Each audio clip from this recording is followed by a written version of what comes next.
আমি বাংলাদেশ জাতীয়তাবাদী দলের একজন কর্মী। আমাদের নেতা শহীদ রাষ্ট্রপতি জিয়াউর রহমান বাংলাদেশের সংবিধানে প্রথমবারের মতো বিসমিল্লাহির রহমানির রহিম সংযোজন করেছিলেন। বহাল আছে, অনেকে এটা সরিয়ে দেওয়ার চেষ্টা করেছিল, পারে নাই। কিন্তু যেটা বহাল নাই, রাষ্ট্র পরিচালনার মূলনীতি হিসাবে আমরা যেটা সংযোজন করেছিলাম, শহীদ রাষ্ট্রপতি জিয়াউর রহমান মহান আল্লাহর উপর আস্থা এবং বিশ্বাস সংবিধানের প্রস্তাবনায় ছিল এবং রাষ্ট্র পরিচালনার মূলনীতিতে ছিল। অনুচ্ছেদ 8-এর মধ্যে সেটা তুলে দেওয়া হয়েছে, আপনারা জানেন। আপনারা কি চান সেটা আমরা পুনর্বহাল করি? আওয়াজ তো কম। আপনারা চান সেটা পুনর্বহাল হোক? ইনশাআল্লাহ সেটা আমরা পুনর্বহাল করব। আমাদের এখানে বিদেশি মেহমানরা যারা বলেছেন আল্লামা ইকবালের শের বলে গিয়েছেন। আমি তো আমাম, আপনারা শুনেছেন কোরআনের বাণী, ওমা আরসালনাকা ইল্লা রাহমাতুল লিল আলামিন। রাসূলুল্লাহ সাল্লাল্লাহু আলাইহি ওয়াসাল্লামকে সারা বিশ্ব ব্রহ্মাণ্ডের রহমত রূপে রব্বুল আলামিন প্রেরণ করেছেন। আমরা মুসলমান, আমরা লা ইলাহা ইল্লাল্লাহ মুহাম্মদুর রাসূলুল্লাহকে বিশ্বাস করি। রাসূলুল্লাহ সাল্লাল্লাহু আলাইহি ওয়াসাল্লাম বলে গিয়েছেন, আমি আখেরি নবী, আমার পরে কোন রসুল আসবে না, কোন নবী আসবে না। যদি কেউ এর পরে কেউ দাবি করে থাকেন, নিজেকে নবী ঘোষণা করে থাকেন, তাহলে তিনি রাসূলুল্লাহ সাল্লাল্লাহু আলাইহি ওয়াসাল্লামের এই বাণীর মধ্যে নাই।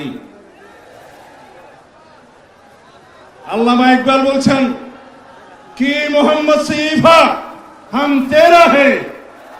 আল্লাহ রাব্বুল আলামিন বলছে, আমি তোমার। ये दुनिया चीज है क्या, लोहो कलम तेरा है। আল্লাহ রাব্বুল আলামিনের জবান দিয়ে শের বলছে। তা আমরা রাসূলুল্লাহ সাল্লাল্লাহু আলাইহি ওয়াসাল্লামের আখেরি নবী হিসাবে বিশ্বাস করে কলেমা পড়ে আমরা মুসলমান হয়েছি। বাংলাদেশের মানুষ হিসেবে আমরা এই দেশের নাগরিক হিসাবে বাংলাদেশী পরিচয়ে বিশ্বাস করি। ইনশাআল্লাহ যদি বাংলাদেশের রাষ্ট্র ক্ষমতায় সরকার পরিচালনার দায়িত্ব আল্লাহ রাব্বুল আলামিন আমাদেরকে দেয়,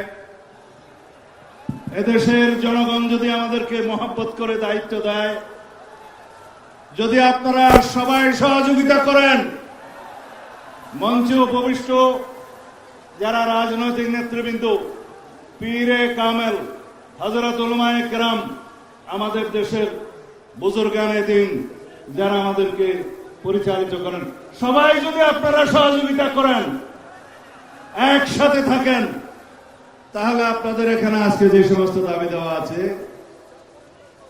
আমরা সকল দাবি দেওয়া এই প্রস্তাবের পক্ষে। ইনশাআল্লাহ কানুনি ব্যবস্থা। আমাকে শেষ করতে দিবেন তো, কানুনি সকল ব্যবস্থা জাতীয় সংসদে আলাপ আলোচনার মাধ্যমে গ্রহণ করা হবে ইনশাআল্লাহ।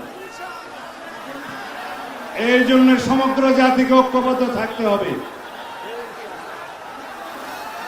যাই হোক, আপনারা যে ভাষায় আমাকে কথা বলতে বলছেন, সেটা আইনের ভাষা না। আইনের ভাষা হচ্ছে এগুলো কার্যকর করার জন্য, এই প্রস্তাব গ্রহণ করার জন্য সবাইকে ঐক্যবদ্ধ থাকতে হবে। জাতীয় সংসদে সবাইকে ঐক্যবদ্ধ থাকতে হবে এবং সারা বাংলাদেশের মুসলমানদের ঐক্যবদ্ধ থাকতে হবে। আমরা ইনশাআল্লাহ আপনাদের এই প্রস্তাব গ্রহণ করব। আমরা কানুনি ব্যবস্থার কথা বলতে চাই। আমি আগেই বলেছি যারা রাসূলুল্লাহ সাল্লাল্লাহু আলাইহি ওয়াসাল্লামের পক্ষে নয় তারা মুসলমান হতে পারে না। খুদা হাফেজ। বাংলাদেশ জিন্দাবাদ।